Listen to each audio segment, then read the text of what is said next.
Pip was a tiny, fuzzy bluebird with a very big problem. While all the other birds in the big oak tree sang songs about worms and acorns, Pip only dreamed of one thing: the big blue sky. Pip's feathers were a soft, sunny yellow, and he had a small, happy chirp, but he was afraid of heights. Even hopping from one low branch to the next made his little claws feel wobbly. Every time he looked up, the endless blue seemed to swirl and swim, making his head feel dizzy and his heart beat a little too fast.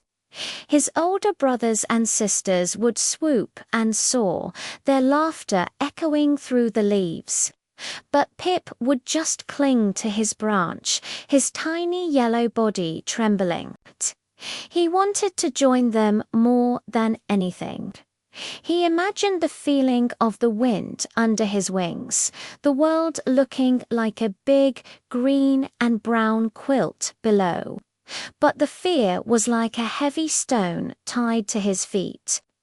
One sunny morning, Mama Bluebird said, "Pip, it's time for your first flight practice.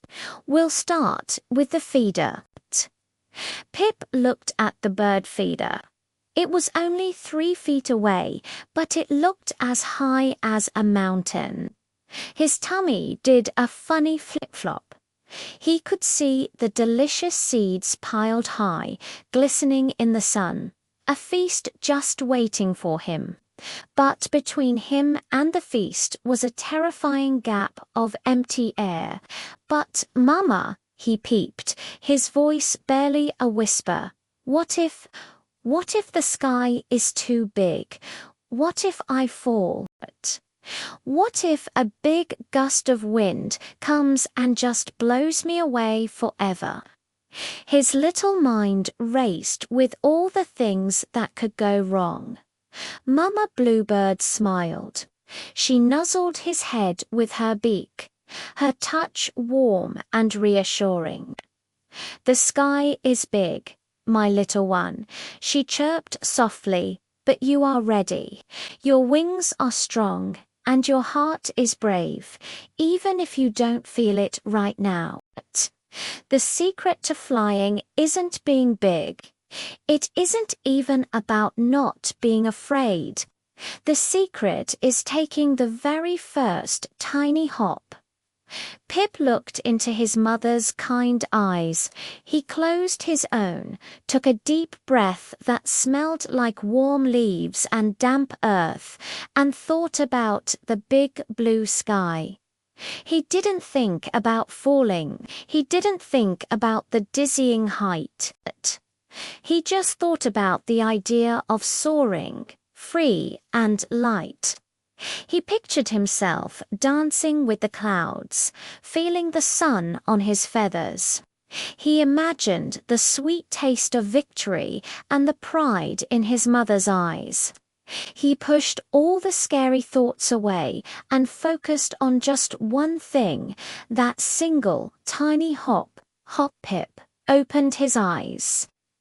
He wasn't on the branch anymore. For a split second, his tummy dropped, but then something amazing happened. He was hovering. His tiny wings were beating fast, like 2 little heartbeats in the air, a frantic but wonderful blur of yellow. He felt a lift, a strange and exhilarating push from beneath him. He wasn't falling. He was flying. He wobbled a bit, steering clumsily, but he made it to the feeder and landed with a happy, clumsy plop right in the middle of the seeds. He looked up. The big blue sky didn't look scary anymore. It looked beautiful. From his new perch, he could see the whole garden, the flowers like colorful polka dots and the grass like a soft green carpet. It was an invitation, a vast, welcoming space full of possibilities. Pip didn't fly far that day, just a little circle around the feeder, then back to the safety of the branch. But it was a start. Every day after that, he tried a little bit more. A circle around the bird bath, watching his own reflection ripple in the water. A short trip to the fence post, where a friendly ladybug waved hello. With each flight, his confidence grew and his fear shrank. The wobbly feeling in his claws was replaced by a steady strength. Soon, Pip wasn't a fuzzy little bird who was afraid of heights. He was a fast, brave flyer who loved the wind in his yellow feathers.